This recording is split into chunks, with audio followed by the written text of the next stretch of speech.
राधे राधे। स्वागत है आपका हमारे चैनल में। मैं आपके साथ पंडित विशाल शास्त्री। आज का विषय है दशहरा पूजन। दशहरे पर किन देवताओं का पूजन किया जाता है, किस प्रकार से पूजन करना चाहिए और किस विशेष वृक्ष का पूजन करने से हमें मिलेगा धन लाभ, मिलेगी शत्रुओं से मुक्ति और अनेक समस्याएं होंगी हमारी दूर, वह भी विस्तार से जानेंगे। और 5 ऐसे महाप्रयोग जिनको यदि आप इस वर्ष दशहरे पर करते हैं तो आप समझिए कि आने वाला आपका जो वर्ष है बड़ा ही आनंदमय रहेगा और बरसती रहेगी माँ लक्ष्मी की अनंत कृपा। तो बने रहिए वीडियो के साथ। जान लेते हैं सबसे पहले आज का पंचांग। आज दिन शुक्रवार, आश्विन माह शुक्ल पक्ष सप्तमी तिथि 7 बजे तक रहेगी। इसके पश्चात अष्टमी तिथि आरंभ होगी। आज नक्षत्र उत्तर आषाढ़ा है जो दिनों रात्रि रहेगा। आज योग धृति कर्ण वाणिज्य विष्टिभद्र। राहु काल का समय 10:30 से आरंभ होकर 12 बजे तक। अभिजित मुहूर्त का समय 11:34 से आरंभ होकर 12:19 तक। शुभ कार्य के लिए शुभ मुहूर्त 7:30 से आरंभ होकर 9 बजे तक। शाम को शुभ कार्य के लिए शुभ समय 4 बजे से आरंभ होकर 5:30 तक। तिथि के अनुसार आज ताड़ के फल का प्रयोग नहीं करना चाहिए। दिशा शूल पश्चिम दिशा में है, पश्चिम दिशा की यात्रा ना करें, यात्रा अति अनिवार्य है। दूध भी कर जाएं, मंगलमय रहेगी। दशहरा पर्व अधर्म पर धर्म की विजय। इस संसार में जब भी अधर्म अधिक बढ़ जाता है तब भगवान किसी न किसी रूप में अवतरित होकर धर्म को बढ़ाते हैं, धर्म का जो ध्वजा है उसको ऊंचा करते हैं। जैसे भगवान रामचंद्र जी ने रावण पर विजय प्राप्त की, उस समय असुरराज रावण का अत्याचार इतना बढ़ गया था जिसको समाप्त करना अत्यंत जरूरी था। तब भगवान रामचंद्र जी ने लंका का विध्वंस करके रावण को गति प्रदान की, उसके पश्चात धर्म की स्थापना की। ऐसे ही एक मान्यता और है, वह मान्यता है भगवती दुर्गा से जुड़ी हुई। शास्त्र के अनुसार भगवती दुर्गा ने 9 रात्रि और 10 दिन के युद्ध के पश्चात महिषासुर नामक दैत्य का वध किया था। इसके पश्चात तीनों लोकों में शांति की स्थापना की, धर्म की स्थापना की। तभी से भगवती का एक नाम महिषासुर मर्दिनी के रूप में लिया जाता है। और एक बहुत ही सुंदर महिषासुर मर्दिनी स्तोत्र है जिसका पाठ करने से भगवती महिषासुर मर्दिनी दुर्गा अत्यंत प्रसन्न होती हैं। तो यह 2 धारणाएं हैं विजयदशमी को लेकर।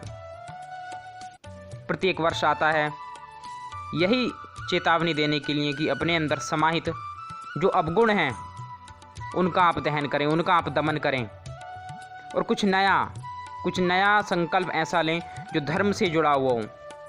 कुछ नया ऐसा संकल्प लें जो धर्म की वृद्धि करने वाला हो, जो आपके आत्मज्ञान की ओर आपको बढ़ाने वाला हो, जो वास्तविकता में आपको आपसे जोड़ने का कार्य करे। ऐसा संकल्प दशहरे पर लिया जाता है। विजयदशमी दशहरा, इसका विस्तार रूप से वर्णन व्रतराज में, धर्म सिंधु में, काल तत्व विवेचन में और पुरुषार्थ चिंतामणि आदि धर्म ग्रंथों में मिलता है। इस दिन हमें किन देवताओं का, किन वृक्षों का विशेष पूजन करना चाहिए, क्या क्या हम इस दिन आरंभ कर सकते हैं, जानते हैं। इस दिन माँ अपराजिता देवी का पूजन किया जाता है, जिनकी कृपा से मनुष्य जीवन के किसी भी क्षेत्र में पराजय का सामना नहीं करता है, पराजय कभी भी उसके सम्मुख नहीं आती है। ऐसा पूजन है माँ अपराजिता का। इस दिन शमी वृक्ष का पूजन किया जाता है जो शनि ग्रह से संबंधित वृक्ष कहा जाता है। शनि जीवन में मनुष्य को तपाकर स्वर्ण बना देते हैं। पीतल को तपाकर सोना बनाने का कार्य शनिदेव का है, उनसे ही संबंधित वृक्ष है। इनका पूजन करने से जीवन में आने वाला जो संघर्ष है वह कम हो जाता है और हमें लाभ की प्राप्ति होती है। इस दिन हम नई यात्रा भी आरंभ कर सकते हैं, यानी सीमा उल्लंघन जिसे कहा जाता है। इस दिन यदि हम करते हैं तो हमें लाभ की प्राप्ति होती है, यानी उस यात्रा से हमें लाभ प्राप्त होता है। शास्त्रों के अनुसार इस दिन आप नया कोई बिजनेस अगर करना चाहते हैं वह भी आरंभ कर सकते हैं। विदेश की यात्रा आप करना चाहते हैं तो उस दिन आरंभ करें, आपको लाभ की प्राप्ति होगी। शस्त्र शास्त्र आदि का पूजन, इस दिन जो भी आप व्यापार करते हैं अपने व्यापार से संबंधित शस्त्रों का पूजन करें, बही खाते का आप पूजन करें। जो भी आप व्यापार करते हैं उससे जुड़े हुए जो भी आपके अस्त्र शस्त्र हैं उनका पूजन अवश्य करना चाहिए। और भगवान रामचंद्र जी का पूजन इस दिन किया जाता है। पंचोपचार 16 उपचार से भगवान रामचंद्र जी का पूजन करके उनसे प्रार्थना की जाती है कि जिस प्रकार आपने जीवन में अनेक कष्ट सहे और धर्म की स्थापना के लिए, केवल धर्म के लिए आपने अवतार को धारण किया, ऐसे ही हम भी अपने जीवन में अनेक कष्टों को सहें लेकिन धर्म के लिए, और जो भी कष्ट आए वह शीघ्र ही समाप्त हो जाएं भगवान की कृपा से। ऐसी प्रार्थना करते हैं भगवान रामचंद्र जी के पूजन से। प्रत्येक प्रकार का सुख संपदा हमें प्राप्त होती है भगवान रामचंद्र जी के पूजन से। चलिए जानते हैं 5 दिव्य महाप्रयोग जिनको आप करके अनंत कृपा भगवान की प्राप्त कर सकते हैं। सबसे पहला प्रयोग है शमी वृक्ष का। शमी वृक्ष का पूजन इस दिन महाभाग्यवान आपको बना देता है। यानी शमी वृक्ष का पूजन आप इस दिन करते हैं मीठे दही से, रोली चंदन धूप दीप आदि करके उसकी एक टहनी आप अपने घर ले आएँ। विधि पूर्वक उसको अपनी तिजोरी में रखने से वर्ष भर आपको धन की कमी नहीं होती है, शनि महाराज की पूर्ण कृपा आप पर बरसती है और भगवान नारायण की, भगवान रामचंद्र जी की कृपा भी आपको प्राप्त होती है। अगला महाप्रयोग है, इस दिन एक गुप्त दान आप कर सकते हैं जिससे अनचाहे शत्रुओं व अनचाही समस्याओं से आपको मुक्ति प्राप्त होगी। क्या है वह उपाय? वह उपाय है अत्यंत सरल, अत्यंत सहज, जिसे आप शीघ्र अतिशीघ्र कर सकते हैं और बिना अत्यंत परिश्रम के। वह उपाय है एक झाड़ू का प्रयोग। यानी एक नई झाड़ू एक दिन पूर्व आप ले आएं और अगले दिन यानी विजयदशमी के दिन समय से पूर्व, यानी कोई देखे ना, कोई आपको यह प्रयोग करते हुए टोके ना, उस झाड़ू को आप ले जाकर किसी देवालय में यानी किसी भी मंदिर में आप दे सकते हैं, लेकिन कोई यह कार्य करते हुए आपको टोके नहीं। यदि आप ऐसा कार्य करने में सफल हो जाते हैं तो आपको मिलेगी अनचाहे शत्रुओं से मुक्ति, और जो व्यर्थ की समस्याएं, व्यर्थ के शत्रु आपको कष्ट पहुंचाते हैं उनसे आपको मुक्ति प्राप्त होती है। ऐसा महाप्रयोग है। अगले महाप्रयोग के विषय में चर्चा करते हैं। वह भी शमी वृक्ष से संबंधित है।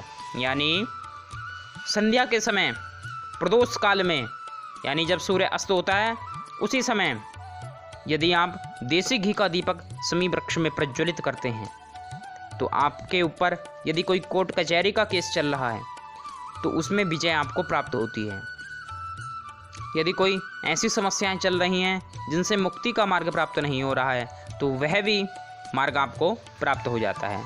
तो इस दिन शमी वृक्ष के नीचे देसी घी का दीपक अवश्य प्रज्वलित करना चाहिए। ऐसे ही अगला महाप्रयोग है, इस दिन आपको 10 फल किसी भी प्रकार के आप ले सकते हैं, लेकिन फल उत्तम होने चाहिए, कहीं भी उसमें दाग या किसी भी प्रकार से वह खराब नहीं होनी चाहिए। ऐसे 10 फल आप लें और गरीब बच्चों में या जो भी गरीब हो वहाँ आप इनका वितरण कर दें 10 फलों का। ऐसा आप करते हैं तो आपको नौकरी और व्यापार में लाभ की प्राप्ति होती है, मनचाहे लाभ की प्राप्ति होती है। ऐसे ही अगला महाप्रयोग है, जो नवरात्रि के प्रथम दिन आपने कलश के पास जौ, जिसे ज्वारे भी कहा जाता है, वह उगाए थे, उनका विजयदशमी के दिन पूजन में आप प्रयोग करें, पूजन में आप चढ़ाएं। इसके पश्चात स्वयं अपने शीश पर, अपने दाहिने कान पर उसको रखते हैं। इसके पश्चात पूजन में चढ़े हुए थोड़े से जौ लेकर आप अपने धन स्थान पर रखते हैं, तो इससे आपको वर्ष भर माँ लक्ष्मी की कृपा प्राप्त होती है, माँ दुर्गा की कृपा प्राप्त होती है, जो अनेक समस्याओं से आपकी रक्षा करती हैं। तो ये 5 दिव्य महाप्रयोग हैं जो आप विजयदशमी पर कर सकते हैं और भगवती की अनंत कृपा, भगवान रामचंद्र जी की अनंत कृपा, भगवान शनिदेव की अनंत कृपा प्राप्त कर सकते हैं। ऐसे ही ज्ञानप्रद वीडियो के लिए चैनल को करें सब्सक्राइब। यदि आपने अभी तक नहीं किया है तो अवश्य करें सब्सक्राइब, बेल आइकन को प्रेस करें और वीडियो अच्छी लगे लाइक करें और इस वीडियो को अधिक से अधिक आप शेयर करते रहें। आनंदित रहिए, प्रसन्न रहिए। जय श्री राम।